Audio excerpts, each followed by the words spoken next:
Welcome to the talk show Life Stories with Marc Hoberman. The goal of this show is to provide a learning experience to people of all ages, with guests from various fields in academics, a wide range of industries, and insight into the many forms of art, athletics, and entertainment. We hope you enjoy the show. Screenwriter and author Peter Gaulke is today's guest. Peter talks about his start in the entertainment business and his many successes, including writing the movie Ice Age 2. Peter Gaulke, welcome to Life Stories with Marc Hoberman. Hi, Mark. Good to see you. Yeah, Peter, it's good to be here. Oh, so nice to have you. Peter, I think that your career choice kind of took you by surprise. Am I correct? Yeah, it did. It was probably the least likely career that I would ever imagine having, because when I was in high school, I didn't read a book until I was probably about 22 years old. And other than a few comic books, it was more just about physical stuff, going out playing and getting into trouble, And so really I was on track to I was going to be a fireman is really where I was headed because, I couldn't imagine doing anything else, And it seemed exciting. And so I was about this close from getting on the Ventura Fire Department. And all I had to do was do the interview process. And I went and did a stand-up comedy gig in Palm Springs. And this is before there were really many stand-up comedy clubs. And I did just a little 15-minute spot, and it was fun. And then I just decided, and I made $35. And I decided, you know what? I think I'm going to do this instead because it seemed like fun. So I blew off all the 2 years of research I did to become a fireman in like an instant, and then became a stand-up comic. And and that's kind of what I've done. I've sort of just fallen into things along the way, usually just following the path of least resistance and fun, And so then that led to stand-up comedy. And then I did that. As I was doing it, I had to write down my act. And so I could barely write a sentence. And so, because I didn't really pay attention to anything in school, couldn't write. hadn't read books. And so I started to write my act down, and then I started to type it. So I taught myself how to type, just having to type my act out so I could save it. This is when they had the big word processors, those brother word processors and stuff. And so then that led to eventually writing just sketches so I could go shoot a video, and I'd have to script it out. And then that eventually led to writing sketches for Saturday Night Live. And but I still couldn't write. So going to Saturday Night Live and just actually not being a very good writer, I was just good at putting down my thoughts on paper, because of the structure of a scene or a screenplay.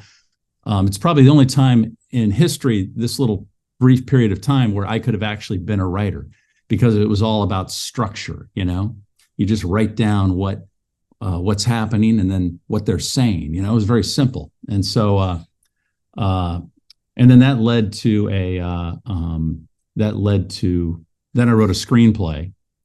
And while I was at Saturday Night Live, and I shot it in like 97 or 98. I shot that myself, never finished it, did anything with it. And then a writing partner of mine who I still work with on some things occasionally. I wrote a script.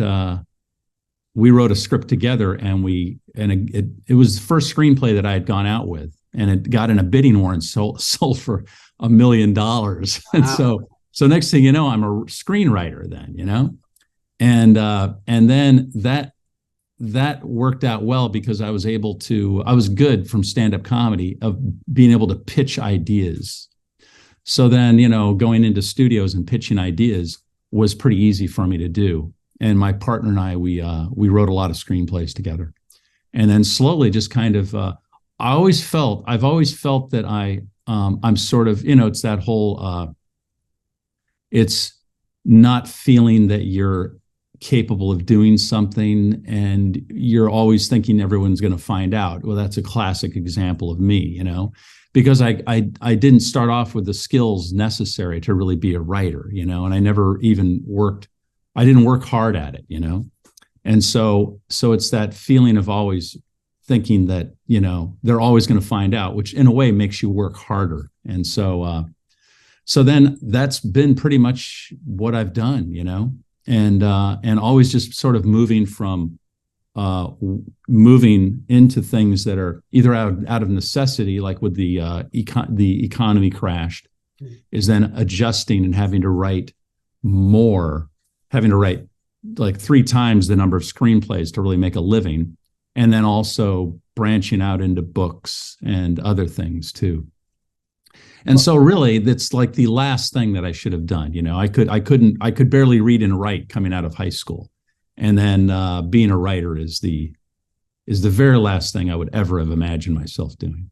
I feel a lot of times people, especially writers, pull from their lives. But do you think that your time in comedy helped shape you as a writer? Because it's not just comedy that you write. So it really, I think it did. Because I started my act out really physical. I was a physical comedian. And also the only reading I ever did until I was maybe 20 or so, or 22, were comic books. And so a friend of mine who's a very successful screenwriter also really just read comic books as a kid. And so you're looking at basically like storyboards, and it's all visual. So I think writing dialogue, like people's dialogue, was probably my weakest point when I first started.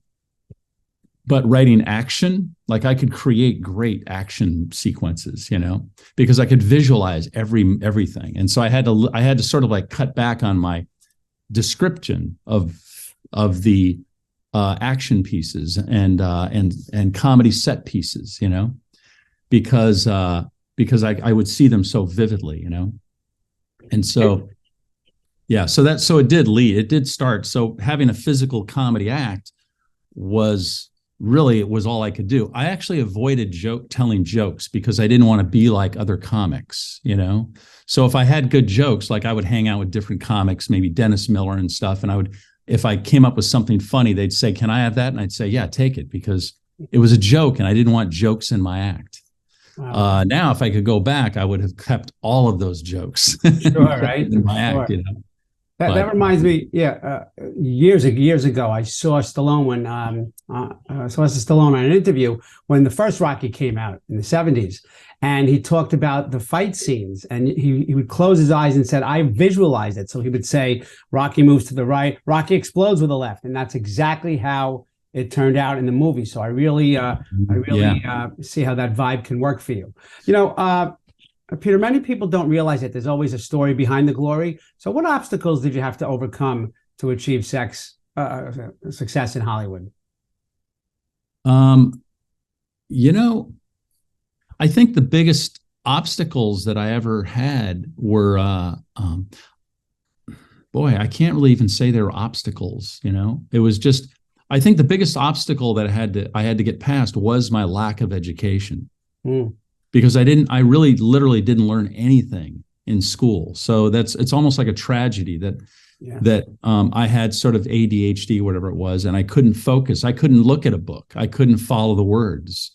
And I would just stare out the window for all those years I was in school. So it's so tragic, that I wish they had a way of teaching me back then, but I just couldn't. There was just nothing there for me. And so I think just lack of education and having to educate myself, which was okay, because when I started to go around when I first started to travel the country doing stand-up in clubs clubs started to open in the early 80s. And so it was the big blossoming of the 80s comedy boom. And so we would go to every little town, Fresno, it didn't matter where they were, but they all had used bookstores. Like used bookstores were everywhere. You probably remember that. Anywhere you go, there'd be used bookstores. And so $2, yep. $2. And so out of boredom, I just went I started just to go and look for used bookstores. And the first book I ever read when I was on the road doing stand-up comedy was, other than comics, For Whom the Bell Tolls, and then I said, wow, this is amazing. And then I read all of Hemingway. Then I read I just started to collect classic books at these old bookstores, And so then having to teach myself how to write a sentence and a paragraph. I had to learn from scratch because I hadn't learned any of that in school. And so, so that was probably my biggest obstacle was throughout. I didn't really run into any obstacles other than, I really didn't run into any obstacles because I didn't think of anything as being an obstacle. It was just, I just had to, sometimes the biggest obstacles for some people is just, I don't know if they have writer's block or if they're fighting the system. I never found that to be, I never thought that was, I thought that if you wrote something really sellable and marketable that people want to spend money on, that you could sell it. So it doesn't matter who you are, you could do it.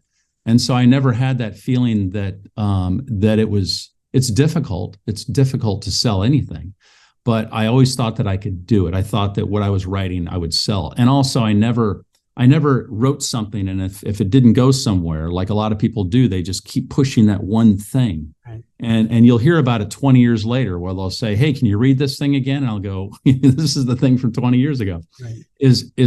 Like right now I'm working on about 5 screenplays at once. And I just can't, it's just almost like you do have to write a lot, and you have to write a lot of it. And I'm good at finishing things. And so I think that's probably been my biggest asset is that I can put my blinders on and just finish something. And so, I think that's probably one of my strengths is that I can actually just finish a lot of things. And like I never thought I would write a book, but I just started to write it. And then by the time I was finished with it, it actually turned out to be okay. But I didn't think about it. Maybe that's also a good trait, is to not think about what you're doing too much. Think about anything other than just putting the words on paper, But as far as obstacles go, there are always the obstacles of, like, I've had shows and film ideas stolen, but I don't really feel as those are obstacles to me. Those are like, just, if you don't write it and if you tell anybody about it, then it's up for grabs, So you just need to finish what you do. Don't tell a lot of people. Finish what you do, and then you have to, hopefully it ends up in the right hands. But that's just the nature of that business. And so, I have a lot of friends who it's like they talk about, we have to get past the gatekeepers, and all this stuff. And I just have never sort of bought into any of that. I'm just writing whatever I think is interesting and fun to me, and then write it fast. Well, I definitely want to get to the book in a little bit, but how are you approached to write Ice Age 2, The Meltdown? Well, that was, I was, Chris Meledandri was the head of animation at Fox Studios. And so we had written, for the Farrelly Brothers, my partner and I had written a script. They're the ones that we sold the script for in a bidding war. And then they had a book that was called The Frisco Pigeon Mambo. And it wasn't a great book, really. There wasn't much there to turn it into a screenplay. But they told us, just go, the Farrelly Brothers told us, just go write whatever you want, based on the idea of animals in a testing lab. And so we wrote an animated film, an animated screenplay about animals who are broken out of a testing lab, and by these, well, yeah, there's a lot of politically incorrect stuff in it that I can't really get into now, sure. Which was fine back in 2000. Right. And but they're stuck in Manhattan, and they have to get back to the testing lab where all their drugs are. And so we wrote that, and so no one was ever going to do it. It was hard R. And so I was talking to Chris Meledandri about this in his office. We were working on trying to figure out a way to do it. when he said, "Hey, by the way, we have an idea. We don't have any. We're looking for an idea for the Ice Age 2." And so at the end of the meeting, I had an idea and I just threw it out there. And then, he thought that was interesting. And then a couple months later, he contacted my writing partner and I, and he said, "Hey, if you have an idea for Ice Age 2, we'd love to hear it." And I guess everybody had been trying to come up with ideas for it. And so we put together an idea, and I went in and pitched that. And he said, "That's a great idea, but what about that idea that you had mentioned when you were in here?" And so I said, "Oh, right, that was a whole nother idea, And I had totally forgotten about it, that I had pitched an idea just off the top of my head. And so then Jerry Swallow, my writing partner, and I got together and we wrote that idea up. And then we took that in, and that's the one that they ended up doing. But it was totally it was just a quick off the top of my head sort of just a general idea, There wasn't much, but it turned out to be a good idea for Ice Age. So it was kind of not really a normal route to kind of really sell something, but that was it. So we were paid to write that idea. Well, I was in many of the interviews, I find that people have reached success not in the way that was initially intended. So this is certainly not a news story, but it certainly speaks volumes to the belief that you keep going, you leave nothing out, you pitch everything you can. So that's really incredible. So now we go from comedy. First it was fireman to comedy to writing to SNL, but now it's author time. So what can you tell us about your new book, Max Fernsby? This is my writing partner. I have a few writing partners that I work with, but Jerry is the one who I've really worked with the most, and we work really well together. And so Jerry has actually written a few sort of YA children's novels, and so we had an idea that something that we had been working on as a film idea, and it was a children's Christmas movie. So we decided that we would actually write that as a novel. So we wrote that. So a couple of years ago, we wrote that up as a children's novel, like 130 pages long. And the whole process of going to get a book agent, because Jerry's agent had quit the business, so we didn't have an agent. So it seems like it's almost impossible to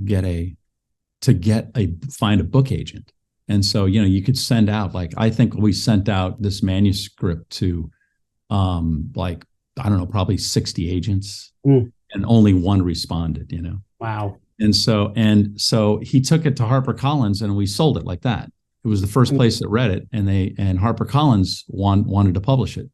So that was great. And so we it was kind of like, in a way, sort of like Jerry Swallow and I, the first screenplay we ever wrote, we took out and sold for $1 million. Unbelievable. It was just back when $1 million meant something. Exactly. Yeah, I wish I had that $1 million right now.